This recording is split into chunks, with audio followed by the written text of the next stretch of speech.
Oh, porket nakahiga, akala mo tamad na. Di ba pwede nagpapahinga lang? Ha? Judgmental. Nagigil yung mukha. Inis ako sa pagiging judgmental mo no?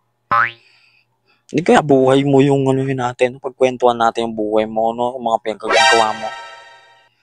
Naiinis ako sa'yo. Lagi na lang buhay ng ibang tao yung pinapakialaman mo. Wala ka ibang kwento kundi yung buhay ng iba. You tell me, bakit nga ba? Pero pag buhay mo, akala mo, sa ingay ng aso. Psst! Ingay ng aso, makakainis. Kukwento ako dito Kapag hindi ako bumabiyahe, siyempre, di pwedeng wala tayong gagawin. Di pwedeng tatamad-tamad tayo, no?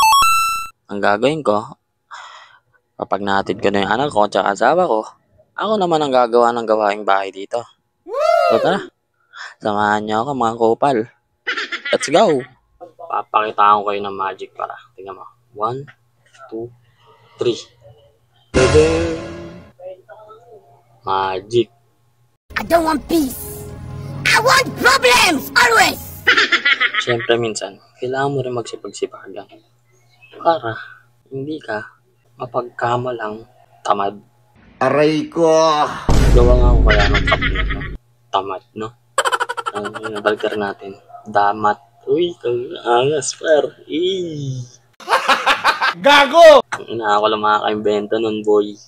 Pag may kumuha nung pag may kumuha tayo. Puging ko.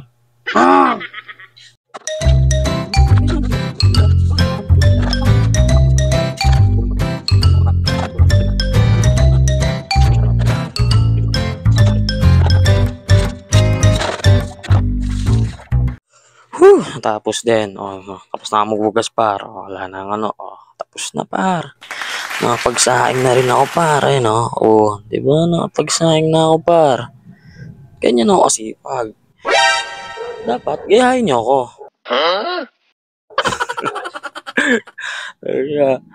Ayop. Ano ako good matawag doon? Influence, ba tawag? Good influence. Basta gayahin niyo ako kasi masipag ako pagdating sa gawaing bahay. Kasi ayoko talaga ng madumi. Tulad yan, mga sinampay. Huwag niya naintindihan yan. Kasi huwag sa 2 PM, tinatamad talaga ako. Pero naglalaba ako Masipag ako maglaba, maghugas, magsaing, at magluto. Pwede na! Kaya pagtapos nito tapos ko magsaing, saing. Tapos ko magsaing, bibili naman ako ng ulam. Ang inisip kong ulam, kasi ang pinaka-favorite kong ulam sa lahat talaga dalawa lang, sinigang. Kahit anong sinigang, manok, baboy.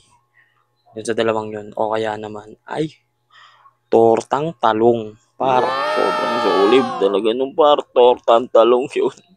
hindi mawala sa akin yung all-time favorite, tortang talong.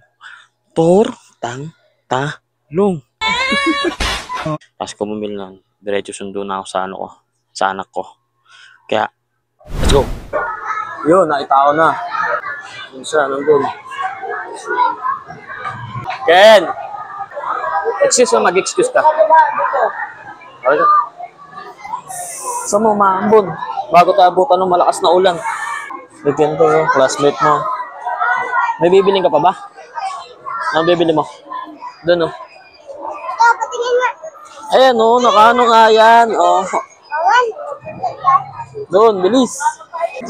Ganyan kasi ginagawa ko sa kanya lagi, mga para pumasok siya ng pumasok. Kumbaga, pag pumasok siya, may makukuha siyang reward o mabibili niya yung gusto niya. Kasi dati, nung kinder siya, hindi siya nagpapasok. Kumbaga, natatakot siya. Kaya yun, sinimulan ko ng gano'n. Malit man, magkakano lang naman pinapabili niya araw-araw. Ganun ang ginagawa ko. Lalo na pag baga may perfect score siya, ganyan, may reward siya. Para perfect ka sa test, ba? Yung ganun, di ba?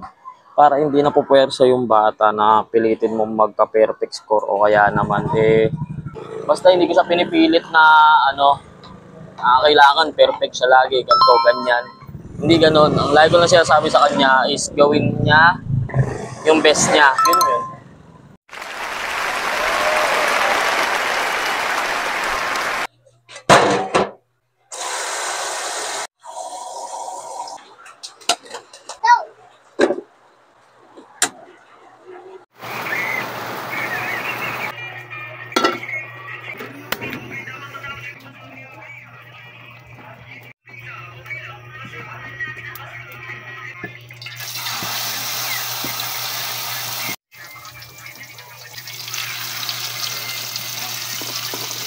At ito na nga par.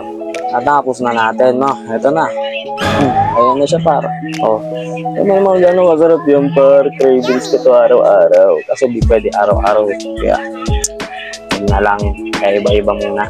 Kumbaga, once a week ako nagluluto ng ganito. Pati nga, favorite ko siya. Ano ang favorite mo? Lulutuan kita, wala ka naman dito. Bobo.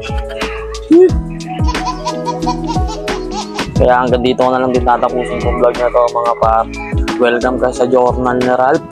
O Ralph TV Vlogs man yan. Kahit ano pangalan man yan. Basta mag-subscribe kayo.